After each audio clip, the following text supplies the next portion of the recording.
مجھے عامر فاروق صاحب کے کسی اچھے دوست سے ان کے کسی کولیگ سے یہ پتا چلا کہ عامر فاروق صاحب جو ہیں انہوں نے اپنا بیسک جو لاء کی ڈگری ہے وہ انہوں نے آکسفورڈ یونیورسٹی سے کی تھی. تو میں عامر فاروق صاحب سے پوچھنا چاہوں گا جب وہ ریٹائر ہو جائیں گے کہ سر یہ ڈگری تو جو بعد میں آپ کو کام کرنا پڑا اس کے لیے تو ایس ایم لاء کالج کی یہ پنڈ دادم خان کی ڈگری بھی LLB کی بہت جو تھی کافی تھی. یہ جو آپ نے آکسفورڈ کی ڈگری کے ساتھ آپ آکسفورڈ یونیورسٹی کی لاء کی ڈگری کے بعد آپ کے ساتھ جو کچھ ہوا ہے یہ ویسے بڑی زیادتی. بہرحال یہ تو ایک سائڈ ڈائریکشن تھی. عمران خان صاحب نے ٹویٹر کے ذریعے جو پیغام دیا ہے پاکستانی قوم کو میں سمجھتا ہوں وہ بہت اہم ہے. اسے سمجھنے کی ضرورت ہے اور اسے سٹرائیڈ میں لے کر اگنور نہیں کر دینا چاہیے. عمران خان صاحب کا میسج بڑا سیریس ہے. عمران خان صاحب کی 2 دن پہلے اپنے اہل خانہ سے اپنی بہنوں سے ملاقات ہوئی اور اس کے بعد یہ ٹویٹر کا میسج بھیجا گیا جو بڑا کلیئرلی لینگویج ہی عمران خان کی ہے. یہ انگلش میں بھی ہے اور اردو میں بھی ہے اور انگلش والا جو ہے وہ زیادہ امپورٹنٹ ہے. آپ میں سے لوگ ٹویٹر میں عمران خان کو فالو کرتے ہیں میرا خیال ہے 50,000 سے زیادہ دفعہ تو یہ چیز ری ٹویٹ ہو چکی ہے. لیکن اس کو سمجھیں کہ وہ بیسکلی طور پہ کیا کہہ رہے ہیں. پہلا جو پوائنٹ ان کا یہ ہے کہ لندن کا جو پلان ہے جس کو بولڈ کر کے لندن ایگریمنٹ انہوں نے کہا ہے کہ انہوں نے ایک لندن کا پلان جو ایک لندن ایگریمنٹ کی شکل اختیار کر چکا ہے. لندن ایگریمنٹ ہے, معاہدہ ہے, ایگریمنٹ ہے, معاہدہ ہے ایک کرمنل کانوکٹ کے درمیان اور اس کے فیسیلیٹیٹرز کے درمیان. کرمنل کانوکٹ سے ان کا کلیئرلی اشارہ نواز شریف صاحب کی طرف ہے, فیسیلیٹیٹر سے ان کا اشارہ جنرل باجوہ اور اسٹیبلشمنٹ کے کی کیریکٹرز کی طرف ہے. اور وہ کہہ رہے ہیں کہ اس کے نتیجے میں اس کانوکٹ اور کرمنل کی جو واپسی اور ریہیبلیٹیشن ہو رہی ہے پاکستانی پالیٹکس میں یہ صرف اور صرف پاکستان کے انسٹیٹیوشنز کی مکمل destruction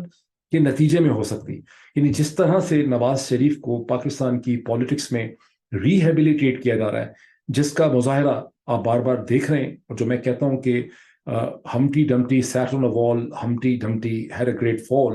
and all the king's horses and all the king's men couldn't put Humpty Dumpty together again. یہ میں نے اگزامپل جان بوجھ کے دی تھی, بڑی ریلیونٹ ہے. عمران خان یہ کہہ رہے ہیں کہ جب تک پاکستان کے پورے نظام جوڈیشل سسٹم کو آپ تباہ نہیں کر دیں گے آپ کسی بھی طرح سے نواز شریف کو پولیٹیکلی ریہیبلیٹیٹ نہیں کر سکتے. اور اسی لیے پاکستان کا جوڈیشل سسٹم مکمل طور پہ تباہ ہو رہا ہے. اس چیز کو سمجھیں, اس کے اندر بڑا پین بھی ہے, اس میں بڑی حقیقت بھی ہے. دوسرا ان کا پوائنٹ یہ ہے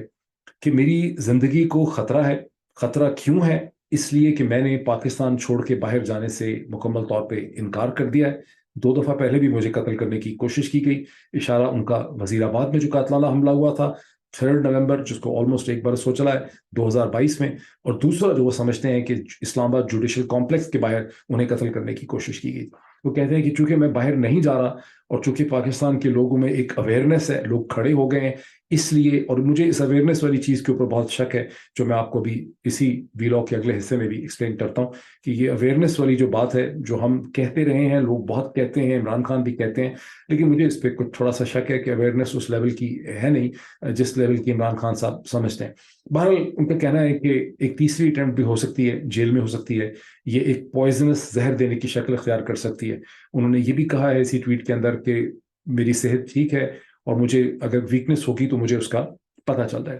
اب میں اس کا ایک آپ کو ہسٹوریکل بیک گراؤنڈ ایکسپلین کرنا چاہتا ہوں. یہ عجیب, اس کو حسن اتفاق کہیں, اس کو ستم ظریفی کہیں, اس کو آئرنی کہیں یا محض کو انسیڈنس کہیں کہ عمران خان صاحب کے اس ٹویٹ سے کو 2 دن پہلے سے مسلسل 2-3 دن مسلسل میری مختلف جو پاکستان کی پالیٹکس کو آبزرو کرنے والے اینالسٹ ہیں, لوگ ہیں جو بہت غور سے پاکستانی پالیٹکس کو دیکھ رہے ہیں, ان سے میری بات ہوتی رہی. اور 2 یا 3 ایسے لوگ ہیں جنہوں نے مجھ سے اس خدشے کا اظہار کیا کہ پاکستان کا سسٹم اور سیاسی ڈھانچہ, اسٹیبلشمنٹ, چودھری نظام الدین اور تمام جو میجر پلیئرز ہیں وہ ایک ایسی صورتحال میں پھنس گئے جہاں عمران خان کو فزیکلی طور پہ راستے سے ہٹائے بغیر ان کے مقاصد جو ہیں وہ پورے نہیں ہو سکتے. ان اینالسٹ سے جو میری ڈسکشن ہوئی ہے, اور یہ اچھی عمر کے لوگ ہیں سارے, وہ یہ کہتے ہیں کہ پاکستان کی 75 برس کی تاریخ میں فاؤنڈر آف دا نیشن جناب قائد اعظم محمد علی جناح صاحب کے بعد صرف 3 ایسی سیاسی شخصیات ایمرج کی ہیں 75 برس میں جو اتنی مقبول تھیں, جو پورے پاکستان کی ایک طرح کی لیڈرشپ کو ریپرزینٹ کرتی تھیں. ایک شیخ مجیب الرحمان جو ایک سٹیج کے اوپر ایک نیشنل لیڈر تھے, نیشنل لیڈر بن سکتے تھے لیکن پھر بعد میں انہوں نے ہندوستان کی مدد سے وہ باغی ہو گئے، ہندوستان کی مدد سے انہوں نے فارمر ایسٹ پاکستان کو بنگلہ دیش بنا دیا۔ پھر جو ویسٹ پاکستان ہے اس میں دو ہی لیڈر آئے ہیں گزشتہ 75 برس میں جو انتہائی کیریزمیٹک ہیں، جن کو آپ نیشنل لیڈر کہہ سکتے ہیں، جو پورے پاکستان کو کنیکٹ کر سکتے ہیں، جن کے ساتھ پورے پاکستان کا یا میجورٹی آف پاکستان کا دل جو ہے دھڑکتا ہے۔ ایک ذوالفقار علی بھٹو تھے اور دوسرے اب عمران خان ہیں۔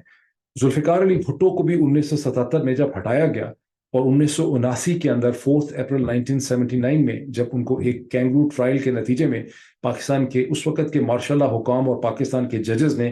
مل کے ان کو پھانسی دی۔ بہت ضروری ہے یہ سمجھنا کہ اس جرم کے اندر پاکستان کی لاہور ہائی کورٹ، پاکستان کی سپریم کورٹ اسی طرح سے شامل تھی جس طرح سے مارشاء اللہ اتھارٹیز شامل تھیں۔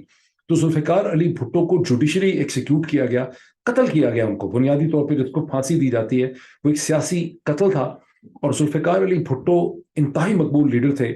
جن کے ساتھ پنجاب کے لوگ بھی کھڑے تھے، خیبر پختونخوا کے لوگ بھی کھڑے تھے، سندھ کے لوگ بھی کھڑے تھے، آزاد کشمیر کے لوگ بھی کھڑے تھے۔ اگر ذوالفقار علی بھٹو کو کوئی ایکسیس نہیں تھی تو بلوچستان میں نہیں تھی اور کراچی شہر کے اندر نہیں تھی۔ اب اس کے 50 برس کے بعد،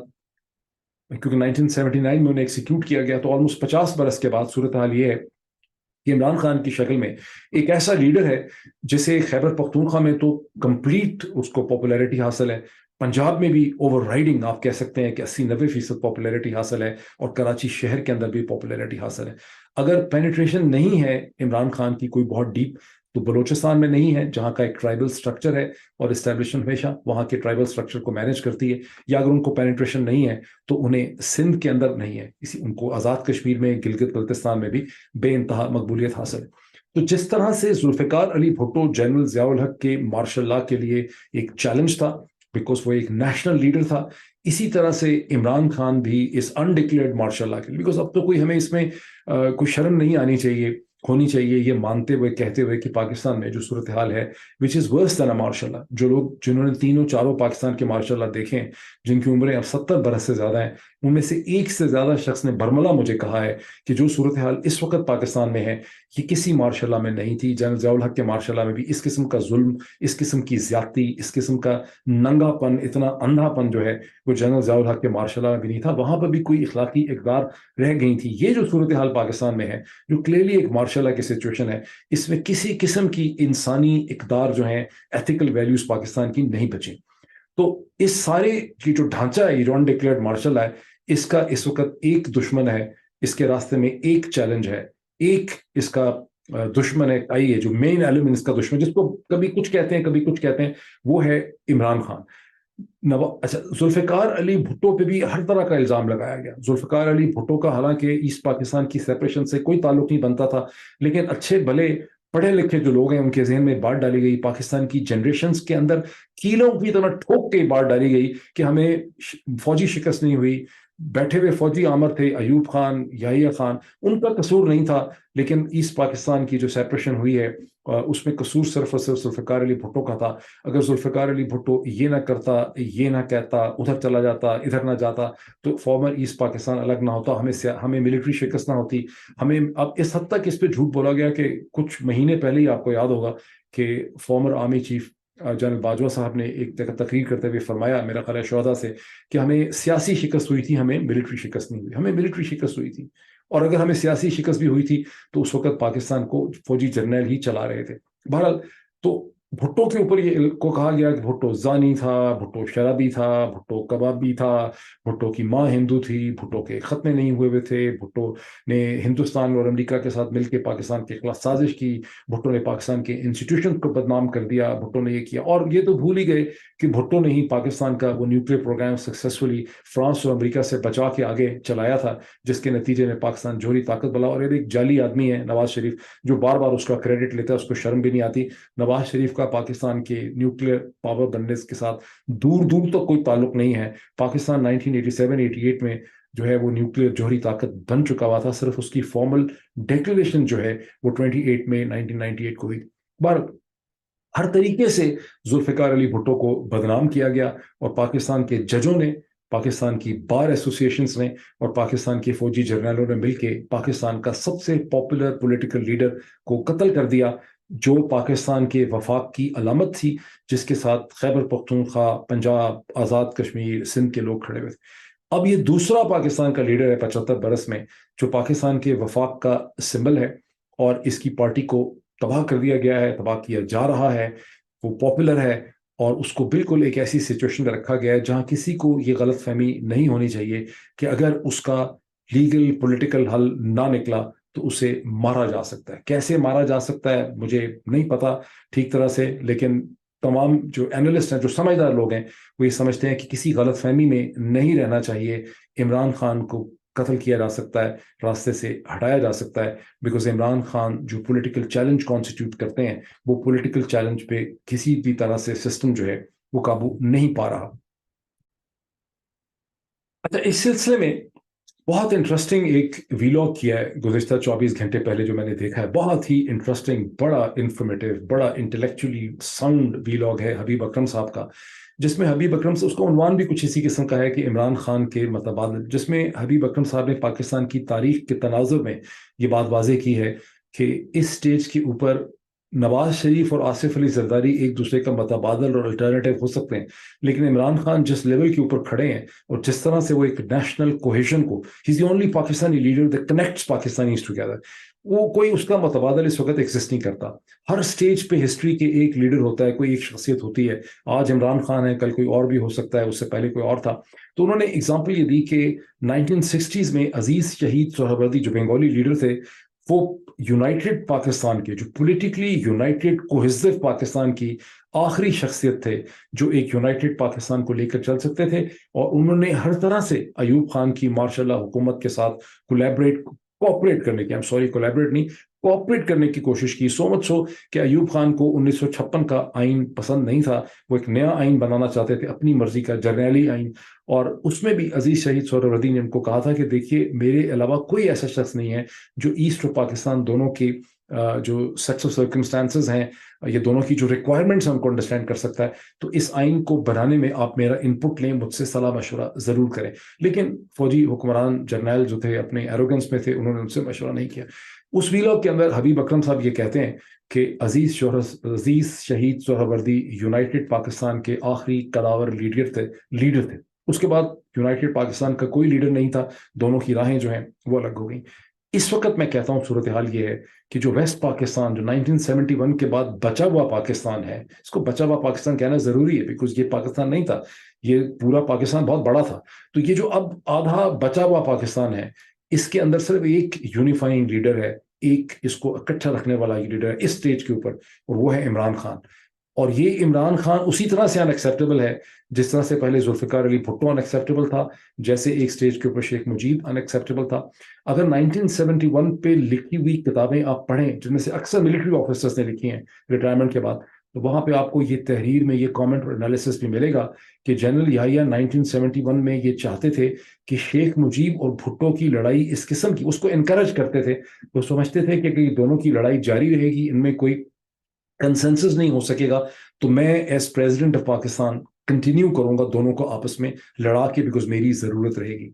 اس سٹیج کے اوپر اور ذوالفقار علی بھٹو کی صورتحال کو دیکھ کے اور عمران خان کی صورتحال کو دیکھ کے ایک چیز واضح طور پہ نظر آتی ہے کہ پاکستان کے اسٹیبلشمنٹ کے جرنیل یا تھنکرز یہ سمجھتے ہیں کہ پاکستان کے اندر کوئی بھی ایسی قداور سیاسی شخصیت نہیں ہونی چاہیے جس کو from north to south, east to west, جس کے ساتھ لوگ کھڑے ہوں، جو وفاق کی علامت ہو، جس کو 4-5 صوبے یا 6 کی 6 جو کانسٹیٹیوشنل جورسڈکشنز ہیں وہ اس کے ساتھ اس کو سپورٹ کرتی ہوں۔ وہ چاہتے ہیں کہ ریجنل لیڈر ہوں، سندھ میں پیپلز پارٹی اندرون سندھ میں ہو، کراچی کے اندر MQM ہو، میں بھی اس کی اگزامپل آپ کو مزید دیتا ہوں، پنجاب میں نواز شریف ہو جائے، کوئی ایک دو اور چھوٹی چھوٹی پارٹیز ہو جائیں، KP میں کوئی اور کھڑا ہو جائے، بلوچستان میں ہم ٹرائبل لیڈرز کو دیکھ لیں گے، گلگت بلتستان میں کوئی اور لیڈرشپ ہو، آزاد کشمیر میں کوئی اور لیڈرشپ ہو۔ اس کا مطلب کیا ہے؟ اس کا مطلب ہے کہ اگر تمام جو جورسڈکشنز ہیں، تمام جو ایک فیڈریشن کے ٹکڑے ہیں، وہاں پہ اپنی اپنی چھوٹی چھوٹی ریجنل پارٹیز اور پرسنالٹیز ایگزسٹ کرتی ہوں گی، تو پھر صرف ایک وفاق کا کنیکٹنگ ایڈمنسٹریٹو ڈھانچہ ہوگا جو پاکستان کی ملٹری اسٹیبلشمنٹ کے پاس ہوگا۔ اسی لیے پاکستان کی ملٹری اسٹیبلشمنٹ کو کوئی ایسا لیڈر قبول نہیں ہوتا جس کے ساتھ پورا پاکستان کھڑا ہو جائے۔ اب ایک لیڈر ہے جس کے ساتھ خیبر پختونخوا بھی ہے، پنجاب بھی ہے، کراچی شہر بھی ہے، اس لیڈر کو راستے سے ہٹانا ہے۔ اگر کوئی جوڈیشل راستہ نہ لگا پولیٹیکلی نہ ہٹا سکے تو پھر اس کو زندگی بھی اس کی جو ہے وہ ختم کی جا سکتی ہے. یہ وہ خطرہ ہے جو اس وقت ہر ذی شعور شخص جو ہے محسوس کرتا ہے. میں چاہتا ہوں کہ لوگ اس کے اوپر غور کریں, اس کو فیل کریں کہ واقعی عمران خان نے جو میسج بھجوایا ہے اس کو سیریسلی لینے کی ضرورت. اب میں اس دوسرے پوائنٹ کی طرف آتا ہوں کہ الطاف حسین صاحب جو نمودار ہوئے ہیں, متحدہ قومی موومنٹ کے فاؤنڈر بانی, جو کبھی مہاجر قومی موومنٹ ہوتی تھی, اور وجاہت سعید صاحب نے برطانیہ میں لندن میں بہت اچھا ان کا ایک انٹرسٹنگ انٹرویو کیا ہے, جس میں وجاہت صاحب نے as an experienced, as a skilled anchor person and صحافی, ہر قسم کا سوال ان سے پوچھنے کی کوشش کی ہے, اور کچھ کا جواب دیا ہے الطاف حسین نے اور کچھ کا انہوں نے جواب نہیں دیا. اب اس کی ٹائمنگ بڑی امپورٹنٹ ہے کیونکہ وجاہت تو برطانیہ جاتے ہی رہتے ہیں, شاید ان کی فیملی برٹن میں ہے, جاتے رہتے ہیں, پچھلے ایک سال میں کئی دفعہ گئے. اس سٹیج کے اوپر ظاہر ہے کسی نے وجاہت صاحب کو آفر کیا ہوگا, میری بات نہیں ہوئی وجاہت سے, لیکن کسی نے ان کو کہا ہوگا, آفر کیا ہوگا, ایڈوائز کیا ہوگا, مشورہ دیا ہوگا کہ آپ الطاف صاحب کا اس سٹیج کے اوپر انٹرویو کر لیں, بیکاز اب ڈیفینیٹلی طور پر پاکستان ایک ولی نلی ایک الیکشن کی طرف بڑھ رہا ہے. اور الطاف حسین صاحب کا یہ جو انٹرویو ہے, اس کے اوپر میں نے انٹرویو بھی دیکھا ہے فاسٹ فارورڈ کر کے, خاص کر کے وہ ٹکڑے جہاں وجاہت صاحب نے بار بار ان کو گریل کرنے کی کوشش کی ہے, بہت اچھی طرح سے گریل کرنے کی کوشش کی ہے, بڑے ریلیونٹ کوسچنس پوچھے ہیں, بوری بند لاشوں کے حوالے سے, وائلنس کے حوالے سے, کلاشن کوفز کے حوالے سے, کراچی کے اندر جو قتل عام ہوتا رہا اس کے حوالے سے, اور الطاف صاحب نے ان کوسچنس کو آگے پیچھے گھما دیا. فار انسٹنس کلاشن کوفز کے بارے میں یہ کہانی آگے سے مذاق کے طور پر ڈال دی کہ کلاشن کوف کوئی کراچی میں تو نہیں بنتی, تو پھر وہ تو اوپر بنتی ہے, درے میں بنتی ہے, یا باہر اسمگل ہو کے بنتی, تو خیر کیا ہے, مطلب وہ آتی ہے اسمگل ہو کے آتی ہے, تو اگر آتی ہے تو اس کا مطلب ہے کہ کراچی شہر میں جو وائلنس ہو رہی تھی وہ سم اور دیگر صرف اسمگلرس کی وجہ سے ہو رہی تھی. ایسا نہیں ہے, معاملات اتنے سمپل اور سادہ نہیں ہے. لیکن اس انٹرویو کے اوپر جب میں نے اس کو آخری دفعہ دیکھا تو 2000 سے زیادہ لوگ اس پہ کامنٹ کر چکے تھے, اور میں نے اس کو سکرول کیا, اور وہ پریڈومیننٹلی اس میں جو ایک بار بار میں نے لائن دیکھی کہ مجھے تو پتہ ہی نہیں تھا کہ الطاف حسین جو ہیں وہ اتنے بڑے نیشنلسٹ ہیں, اتنے بڑے پیٹریٹ ہیں, یہ سب فوجی حکمرانوں نے کیا, ملٹری اسٹیبلشمنٹ نے الطاف صاحب کے ساتھ کیا. مجھے اب پتہ چلا کہ الطاف بھائی تو سچے ہیں. تو اس قسم کے کامنٹس ہیں, کچھ ڈیفینیٹلی اس میں سے پرومپٹڈ قسم کے کامنٹ ہوں گے, کچھ ایک ہوا چل رہی ہے اس قسم کی. مجھے دیکھ کے ویسے بڑی حیرانگی بھی ہوئی, اپنے اوپر ترس بھی بہت زیادہ آیا, پاکستان کے لوگوں پہ بھی بہت زیادہ ترس آیا کہ سارے کے سارے وہاں پہ یہ کامنٹ دیکھ کے ایسا لگتا ہے جیسے الطاف حسین بھائی کا ہمیشہ پاکستان کی ملٹری اسٹیبلشمنٹ کے ساتھ ہی جھگڑا رہا. ان دا فرسٹ انسٹنس تو ایم کیو ایم کی پالیٹکس پروان اس کو چڑھایا گیا 1980s میں, کیونکہ جب ذوالفقار علی بھٹو کو قتل کیا تو سندھ کے اندر حالات بہت خراب تھے, اور خطرہ یہ تھا کہ ہندوستانی سندھ کے اندر انویسٹمنٹ کر رہے ہیں پولیٹیکل ایک ریولوشن لانے کے لیے, یا پولیٹیکل ایک انسرجنسی کی موومنٹ کے لیے, جو ارلی 80s میں سندھی عوامی تحریک کی موومنٹ تھی, جو بڑی پاپولر موومنٹ تھی. تو مقصد یہ تھا کہ سندھ کو پولیٹیکلی ڈیوائڈ کر دیا گیا, انکریج کر کے, between the Sindhi feeling and between the Urdu قوم پرست فیلنگ یا مہاجر فیلنگ کے درمیان.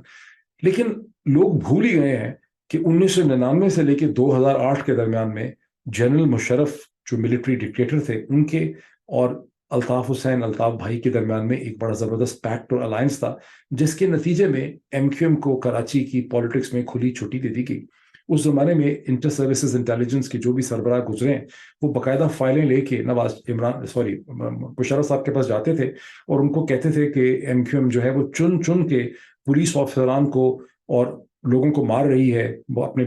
خاص کر ان پولیس افسران کو جنہوں نے ایم کیو ایم کے خلاف 90s کے آپریشنز میں پارٹیسپیٹ کیا تھا, اور ان کو باقاعدہ مشرف صاحب کو بتایا گیا, اور مشرف صاحب نے ہر دفعہ یہ کہا کہ یار مجھے اس وقت ایم کیو ایم کی ضرورت ہے. تو مشرف صاحب کا جو پیکٹ تھا ایم کیو ایم کے ساتھ وہ یہ کہ کراچی ایم کیو ایم کے حوالے کر دیا, اور یہ وہی ٹائم پیریڈ تھا جس میں ایم کیو ایم کے ملیٹنٹ گینگز نے چن چن کے اپنے مخالفوں کو مارا, اور کراچی کی پوری باڈی پالیٹک جو تھی اس کے اوپر قبضہ کر لیا.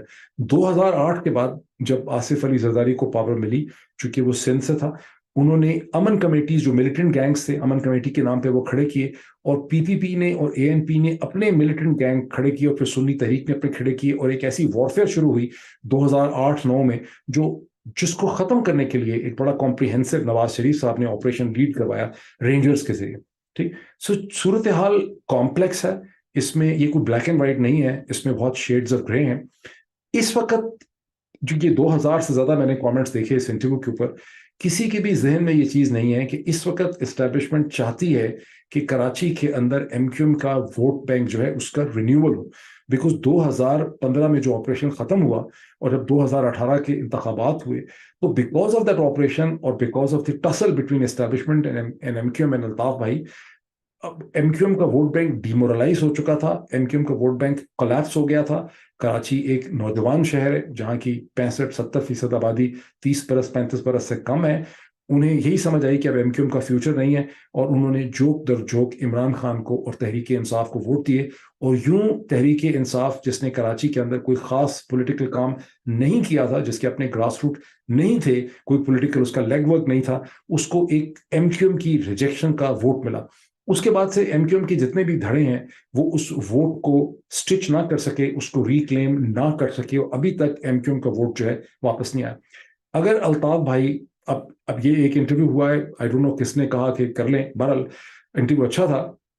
اب دیکھنا یہ ہے کہ اگلے 10 15 20 دنوں میں کیا الطاف بھائی کے مزید انٹرویو بھی ہوں گے، کیا الطاف بھائی کو اسی طرح سے میڈیا میں پذیرائی ملے گی، کیا وہ پھر ایک بار ان کے بارے میں ڈسکشن شروع ہو جائیں گی؟ کیونکہ الطاف بھائی فوج کو 2 4 گالیاں نکال دیں، پاکستان کو، پنجابیوں کو گالیاں نکال دیں، اس سے اسٹیبلشمنٹ کو کوئی نقصان نہیں ہوتا ہے۔ ان کی اصل ضرورت یہ ہے کہ ایم کیو ایم کے ووٹ بینک میں